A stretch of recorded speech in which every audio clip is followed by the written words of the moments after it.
एक अनफॉर्चुनेट हादसा हो जाता है दुबई के एयर शो में, जहां भारत का तेजस फाइटर जेट क्रैश कर गया।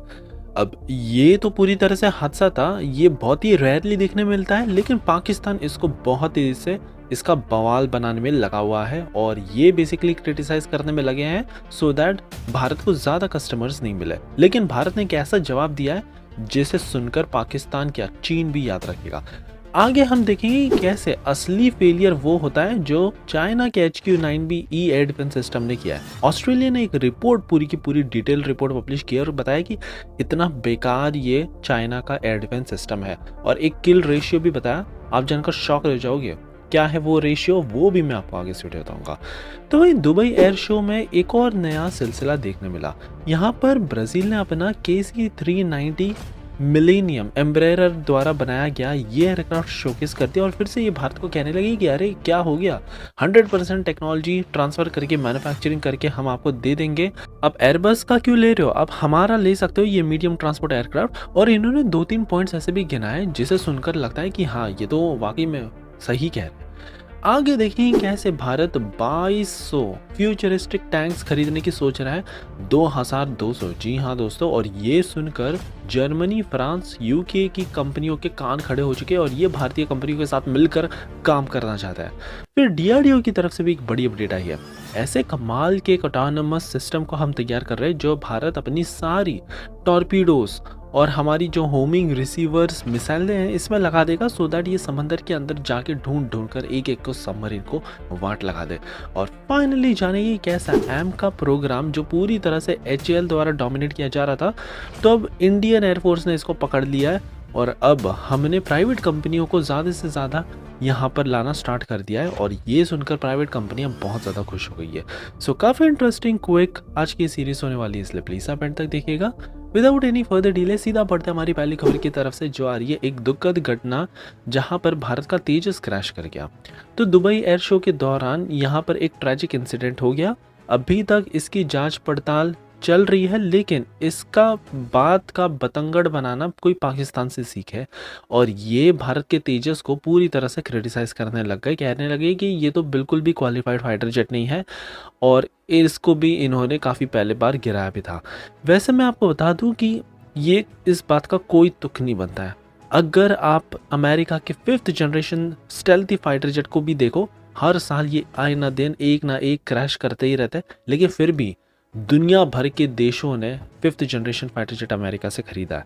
ये अकेला नहीं है, राफेल भी कई बार क्रैश कर गया था, फिर सुखोई भी, फिर MiG-29 भी कई बार ये क्रैश किए, और भारत का भी ये एक ट्रैजिक इंसिडेंट हो गया। तो इससे ये भारत के तेजस की कैपेबिलिटी को नहीं दर्शाता है। इस एयरक्राफ्ट पर सारे भारतीयों को प्राउड होना चाहिए, क्योंकि ये पहली बार भारत द्वारा डिज़ाइन, डेवलप्ड, सर्टिफाइड और सीरियल प्रोडक्शन हमने ऐसे सुपरसोनिक फाइटर जेट का किया है भारत की धरती पर।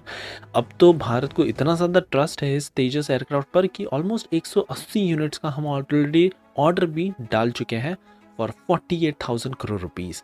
इसके अलावा तेजस MK-1A और फिर एम का भी इसी से इंस्पायर होकर बनाया जा रहा है। सो ऑफकोर्स इसकी एक बहुत अच्छी खासी लेगेसी है और एक प्रूवन ट्रैक रिकॉर्ड भी है। अब देखने लायक होगा कि बाकी ये देश इसको कैसे लेते हैं। हमारी अगली खबर आ रही है ऑस्ट्रेलिया की एक रिपोर्ट के ऊपर से, जिसने चीन के पूरे तरह से कान खड़े कर दिए। यहाँ पर ऑस्ट्रेलिया ने एक रिपोर्ट पब्लिश की और बताया कि ये चाइना का जो एयर डिफेंस सिस्टम है HQ-9B, HQ-16FE और LY-80E, ये लगभग पूरी की पूरे डब्बा ही है। यहाँ पर इन्होंने बहुत ही ज़्यादा डिटेल्ड एनालिसिस किया जो रिसेंटली वॉर छिड़ी थी पाकिस्तान और इंडिया के बीच में, और यहाँ पर इन्होंने देखा कि ये जो चाइना के डेरिवेटिव्स और एक्सपोर्ट वेरिएंट वाले एयर डिफेंस सिस्टम है पूरी तरह से फेल कर गए। भारत की राफेल द्वारा छोड़ी गई स्कैल्प मिसाइल, फिर सुकोई 30 MK द्वारा छोड़ी गई ब्रह्मोस A सुपरसोनिक मिसाइल है। इनफैक्ट इन्होंने एक डिटेल एनालिसिस के बाद तो ये भी बताया कि जो इसका किल रेशियो है, तो मान लीजिए अगर भारत 19 टारगेट्स पाकिस्तान के डिस्ट्रॉय करता है, तब जाकर पाकिस्तान भारत का एक टारगेट डिस्ट्रॉय कर सकता है। तो आप सोच कर देखिए, इनका सक्सेस रेट तो बहुत ही ज़्यादा गंदा है, और सीड ऑपरेशन ने तो भारत में यहाँ पर कोई कमी नहीं छोड़ी है। हमने ऑलमोस्ट 20% इनका इंफ्रास्ट्रक्चर डिस्ट्रॉय कर दिया। सो पूरी तरह से यहाँ पर जो एयर डिफेंस सिस्टम है चीन द्वारा बनाया गया, बताया जा रहा है डब्बा ही है। हमारी अगली खबर दुबई एयर शो के ऊपर से आई है। अब यहाँ पर जो ब्राज़ीलियन कंपनी है एम्ब्रेयर, इन्होंने फिर से पिच कर दिया है अपना एक काफ़ी ज़्यादा दमदार KC-390 millennium multi medium transport aircraft. अब ये भारत को ऑफिशियली आगे ये भी कह रहे हैं कि हम आपको 100% यहाँ पर फाइनल असेंबली से लेके टेस्टिंग डिलीवरी कर देंगे मेक इन इंडिया फ्रेमवर्क के अंतर्गत। इनफैक्ट अगर भारत अभी कॉन्ट्रैक्ट साइन कर ले तो हम यहाँ पर इसकी मैन्युफैक्चरिंग के साथ साथ 60% इंडिजिनस कंटेंट को भी डालना स्टार्ट कर देंगे। आगे तो ये भी कहने लग गए कि टाटा एयरबस के साथ क्यों काम कर रही है, इनको हमारे साथ काम करना चाहिए।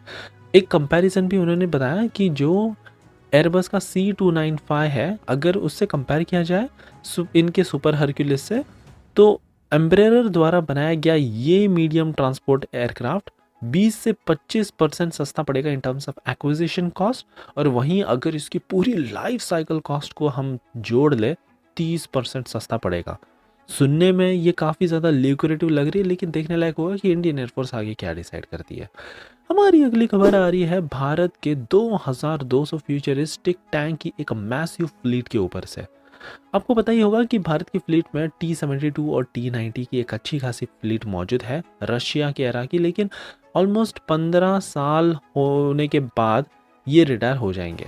सो अब भारत को चाहिए इसका रिप्लेसमेंट, और इसी को सुनकर फ्रांस, स्पेन, जर्मनी और यूके समेत कई तमाम देशों की कंपनियों के कान खड़े हो चुके हैं। और ये भारतीय कंपनियों के साथ मिलकर DRDO, L&T, टाटा, रिलायंस, इनके साथ मिलकर कोलैबोरेट करके यहाँ पर ये अपने फ्यूचरिस्टिक टैंक वेरिएंट्स भारत के सामने पेश करना चाहता है, क्योंकि ये लाख करोड़ रुपीस की डील हो सकती है।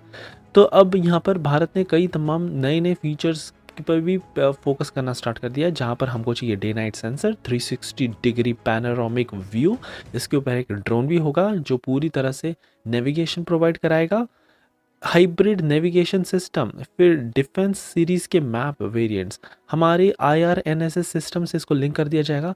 एक बहुत ही कमाल का APS टेक्नोलॉजी भी हम इसमें डाल देंगे जो इजराइल के पास ही है अब भी करेंटली। और यही सारे फीचर्स है, हम इसको बहुत दमदार बनाना चाहते हैं। 1500 हॉर्स पावर का इंजन डाल देंगे, 70 किलोमीटर प्रति घंटे की रफ्तार से हमारा टैंक फर्राटा भर सकता है। फाइनली हमारी आखिरी खबर भारत के 5th जनरेशन आर्म का प्रोग्राम की तरफ से आई है। सरकार ने देख लिया है कि किस हिसाब का डोमिनेंट है भारत की स्टेट ओन्ड कंपनी HAL का, या पर पूरे प्रोग्राम पर इनका ही दबदबा चल रहा है लग रहा है। प्राइवेट कंपनियों को तो ये आने ही नहीं दे रहे। प्राइवेट कंपनियों ने इसके बारे में कंप्लेन भी की और फाइनली अब लग रहा है कि एक्शन लिया जा रहा है। तो यहाँ पर एरोनॉटिक डेवलपमेंट एजेंसी और मिनिस्ट्री ऑफ डिफेंस ने डिसाइड किया है कि प्राइवेट कंसोर्टियम और प्राइवेट कंपनियों को भी यहाँ पर ज़्यादा से ज़्यादा हम इन्वॉल्व करेंगे।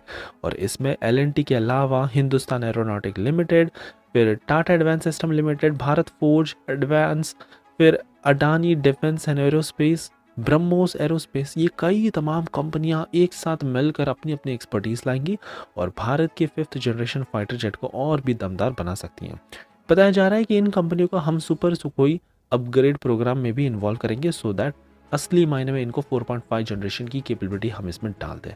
सो ये थी हमारी कमाल की न्यूज़ सीरीज दोस्तों। आई होप आपको आज की सीरीज पसंद आई होगी, और एज यूजुअल प्लीज़ एक लाइक करना मत भूलिएगा आपका ऐसे ही कमाल का सपोर्ट दिखाने के लिए।